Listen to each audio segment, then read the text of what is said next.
하나님의 말씀은 신약성경 마가복음 5장 35절에서 43절 말씀까지입니다. 제가 봉독해 올려드리겠습니다. 아직 예수께서 말씀하실 때에 회당장의 집에서 사람들이 와서 회당장에게 이르되 당신이 딸이 죽었나이다. 어찌하여 성생을 더 괴롭게 하나이까?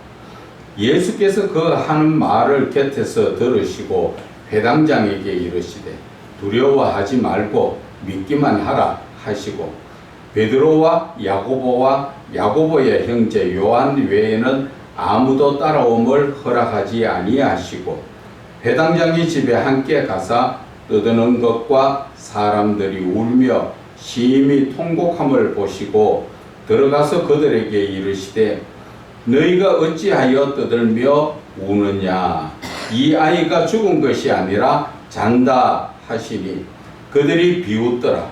예수께서 그들을 다 내보내신 후에 아이의 부모와 또 자기와 함께한 자들을 데리시고 아이 있는 곳에 들어가사 그 아이의 손을 잡고 이르시되 달리다 꿈 하시니 번역하면 내가 내게 말하노니 소녀야 일어나라 하심이라.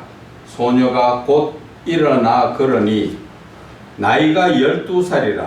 사람들이 곧 크게 놀라고 놀라거늘 예수께서 이 일을 아무도 알지 못하게 하라고 그들을 많이 경계하시고 이에 소녀에게 먹을 것을 주라 하시니라.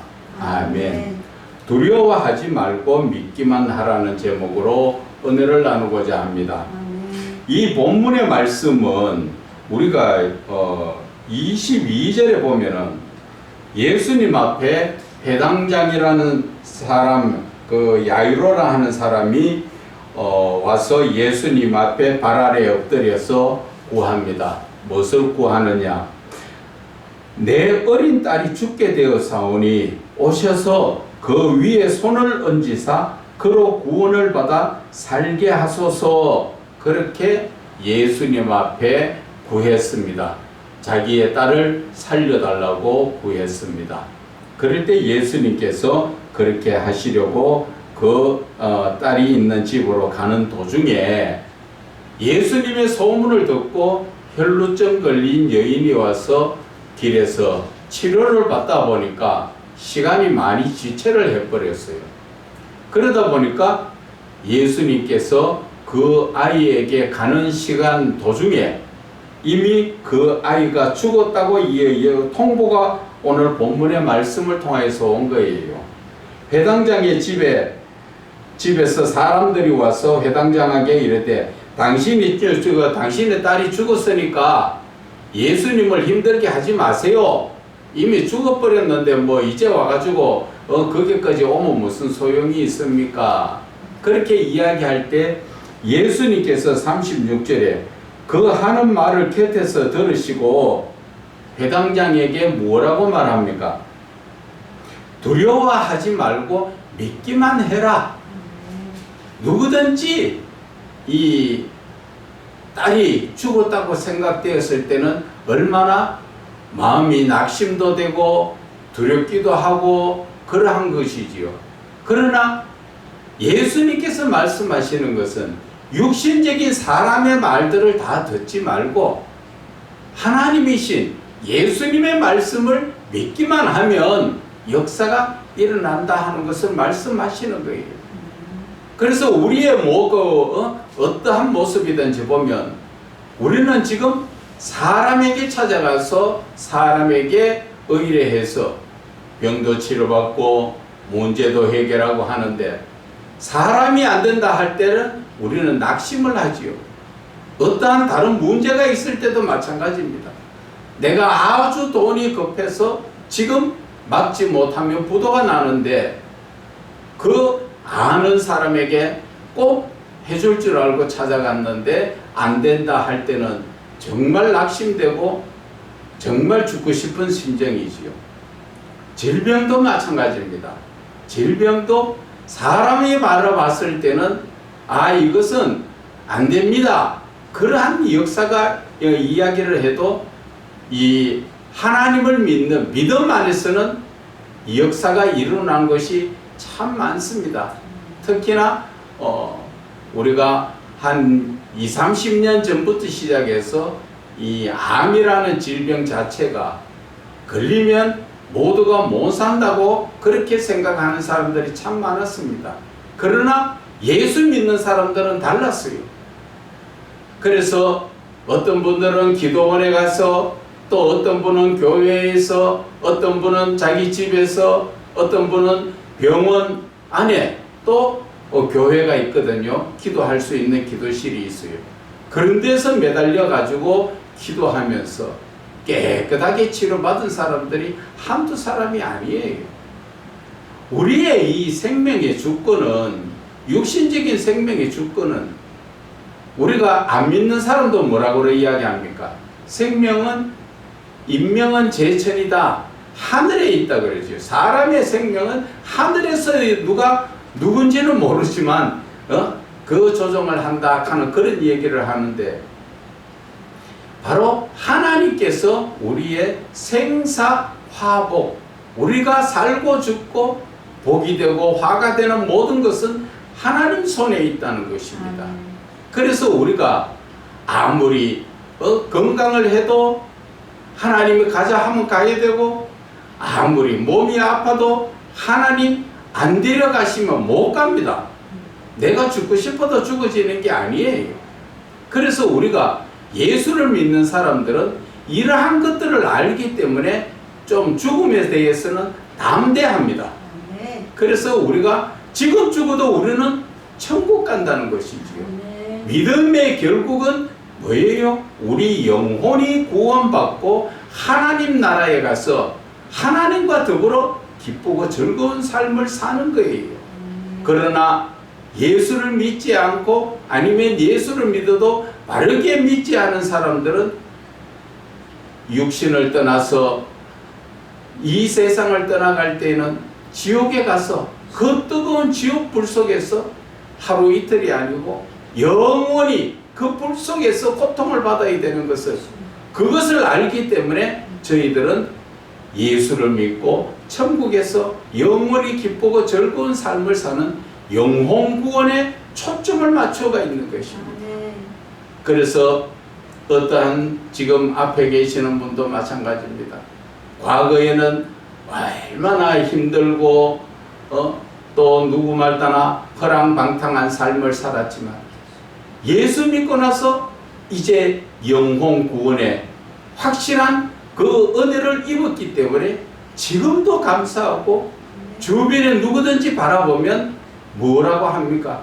한 영혼이라도 그 영혼이 구원받게 하기 위해서 심지어 이번에는 눈물을 흘리며 금식을 하며 친구를 위하여 그렇게 기도하는 모습을 바라봤어요. 참 그 하나님의 사랑, 그것을 저희들이 느끼고 참 다시 한번 감사했어요.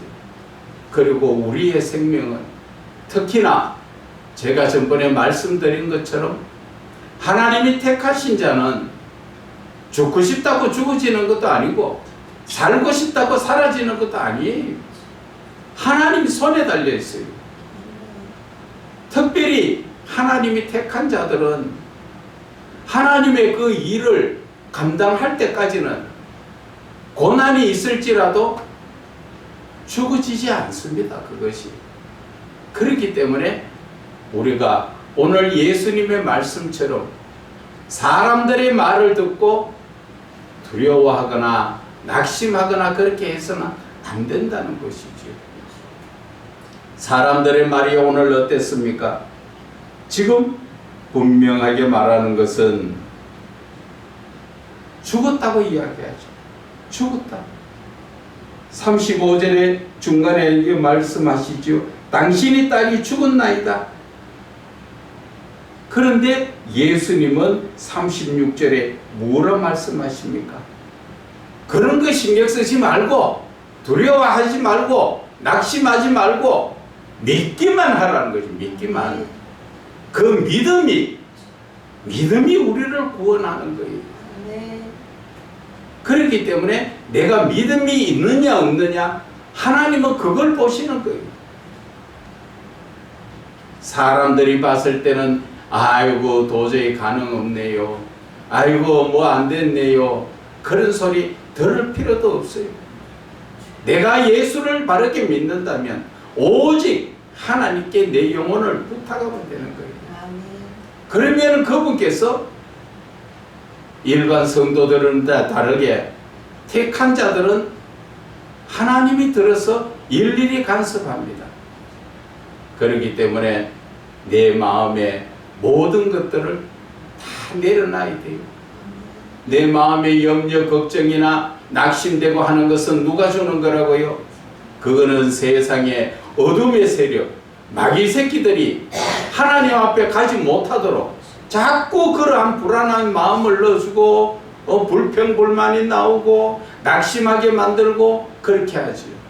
그러나 하나님은 오늘 얼마나 말씀하십니까? 평안을 주시잖아요. 두려워하지 말고 너는 믿기만 해라. 너가 나를 믿는다면은 하나님은 그 영혼을 책임져 주시겠다. 그래서 우리는 지금까지의 삶에서 내 눈에 보이는 육신적인 눈에 보이는 것과 내가 듣고 아는 내 머릿속에 들어있는 지식을 믿기 때문에 눈에 보이지 않는 하나님의 말씀을 믿지 못하여서 많은 그런 힘든 부분이 있는 겁니다. 그래서 우리는 예수를 믿는다는 자체는 축복받은 거예요. 예수를 믿는 사람은 하나님께서 책임져 주시는 사람들이거든요. 육신적으로 예수를 안 믿으면 누가 책임집니까? 나나 가족이나 주변에 있는 사람이 애쓰지만 내가 예수를 믿으면 그때부터는 하나님이 나를 책임져 주세요. 어차피 믿고 안 믿고 간에 사람은 다 한 번 가는 인생입니다. 여러분들도 알다시피 제가 말씀드렸지요. 전번에도 어떠한 한 분이 그렇게 힘든 부분이 있지만 다 지금 예수를 아직까지도 거부하고 있어요. 그런데도 지금 하나님께서 벌써 그러니까 횟수로 따지면 3년 전에 한번 갔었어야 되는데 아직까지 중간에 다 나섰다가 자기가 또 더 자만하는 바람에 또 술과 그 허랑방탕한 삶 속에서 재발해가지고 지금 이제 또 다시 정신 차려가지고 지금 몸을 조심하고 있는데 몸이 중요한 게 아니고 내 영혼의 구원이 중요한 거예요. 저와 여러분은 오늘 이 순간에도 마찬가지입니다. 알게 모르게 하나님이 가자 하면 뭐 안 좋은 방법으로 말하면은 뭐 교통사고 쉽게 나서 쉽게 가버리는 아무리 건강한 사람이라도 그냥 가버리잖아요. 그리고 그런 것들을 바라볼 때 우리는 이 땅을 떠나는 삶은 그렇게 애쓸 필요가 없어요. 그래서 앞에 있는 어떤 한 양반이 친구를 위해서 눈물 흘리며 하루를 금식하면서 자기가 구원받았는 것, 친구도 구원받아야 된다고 그렇게 기도하는 모습을 바라볼 때 참 하나님의 사랑이 크구나 하는 것을 느꼈어요. 그래서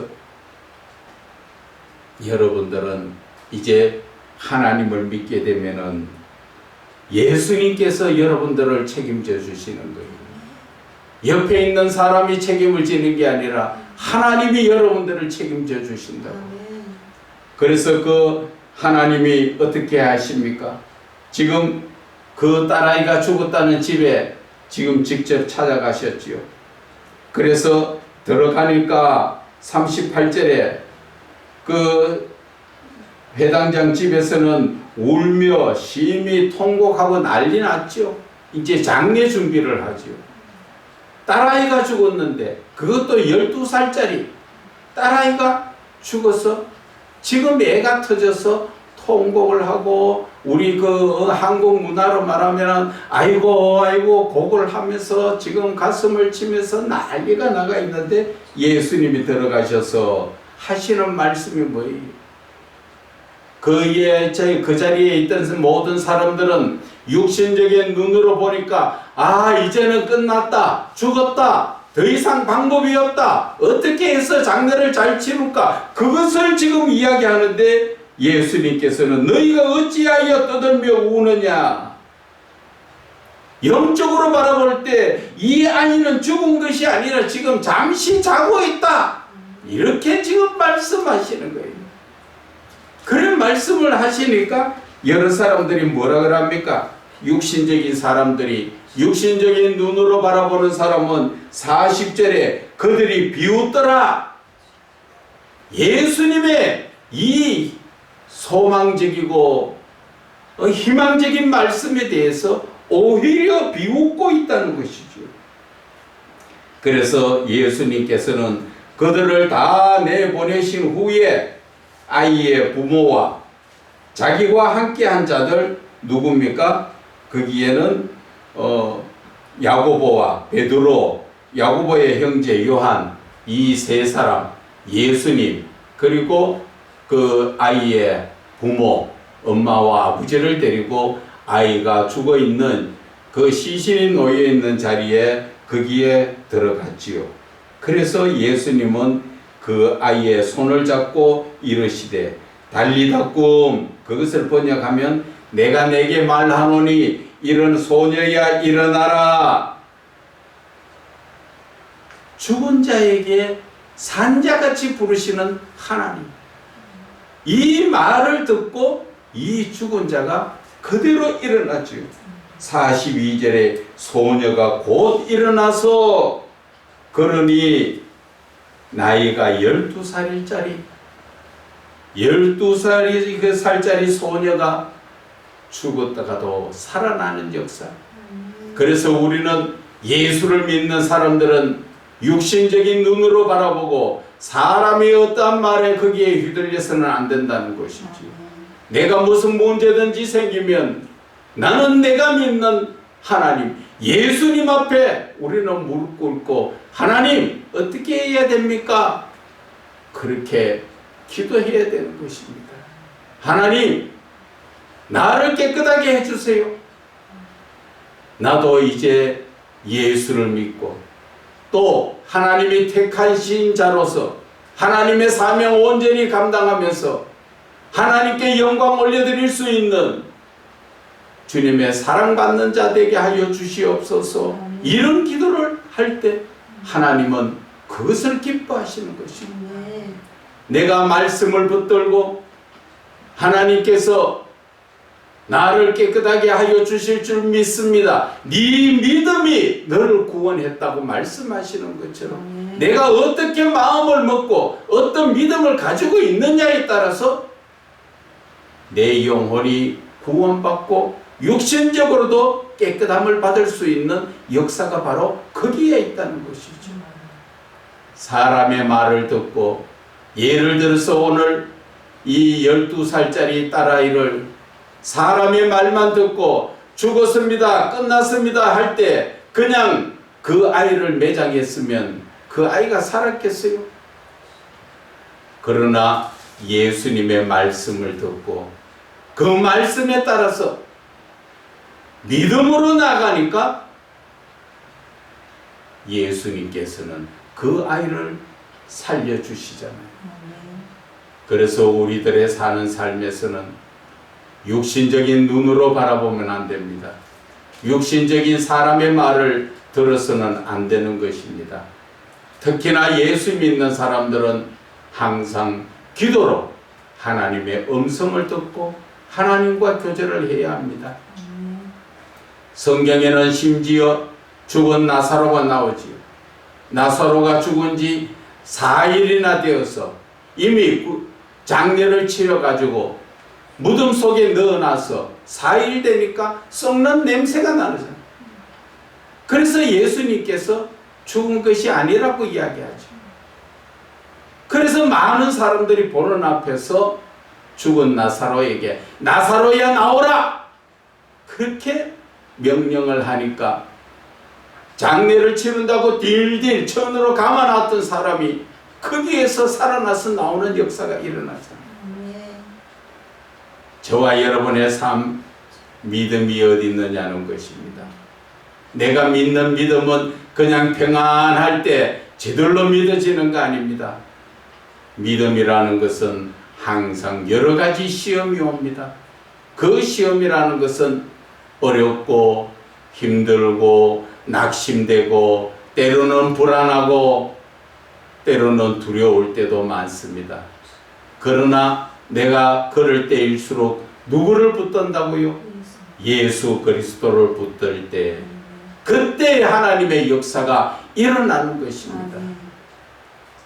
내가 믿지 않으면 아무리 교회를 다녀도 아무런 역사가 일어나지 않습니다. 그래서 저는 생각을 했습니다. 한 영혼을 생각하고 사랑하면서 금식을 시키는 거, 하나님께서 금식시키는 거 보니까 하나님께서 직접 손을 대시겠구나. 하나님이 손 대시에 않는 자에게 금식 기도는 안 시키거든요. 그래서 하나님이 역사를 하시겠구나. 그러나 본인 마음이 그 믿음이 어디 있느냐, 그것이 중요하다 하는 것을 저는 깨달았습니다. 그래서 저와 여러분은 한 마음 한 뜻으로 우리는 육신적인 삶에 매이지 말고 하나님께 우리가 구원의 기도를 할 때 하나님께서는 놀라운 역사 일어나게 해주시는 것입니다. 그래서 특히나 하나님이 택하신 일반 성도가 아닌 하나님이 택하신 자는 여러분들 한번 느껴보세요. 죽고 싶다고 죽어지는가? 아무리 힘든 삶에서 내가 죽으려고 하지만 안 죽어집니다. 아랫번에도 여기에 강의 들으러 온 그 형제님이 나이가 43세지요. 그 남자 형제님이 살기 싫어서 5번을 자살을 했는데도 죽지를 않고 다시 살아났어요. 그래서 자기가 웃으면서 하는 얘기가 죽고 싶어도 죽어지지 않아요. 그러한 말을 하듯이 하나님이 택한 자는 틀립니다. 그렇기 때문에 하나님이 택한 자는 하나님이 쓰실 때가 있기 때문에 다 쓰셔야 데리고 가시지, 쓰시지 않은다면은 안 데리고 가십니다. 그렇다고 모든 것이 형편이 뚝뚝 풀리고 좋아지는 그런 게 아니라 삶은 힘들고 어려울지라도 하나님이 함께 하시는 그러한 삶을 살게 된다는 것을 말씀하여 드리는 것입니다. 그래서 저와 여러분들은 이제 믿음이 어디 있느냐? 예수님께서 우리에게 묻으실 때 저희들은 정말 하나님께서 네 믿음이 크도다, 네 믿음대로 되리라 분명하게 말씀하셨고 그대로 이루어질 줄 우리는 믿어야 할 것입니다. 아멘. 하나님 아버지 은혜 감사합니다. 오늘도 함께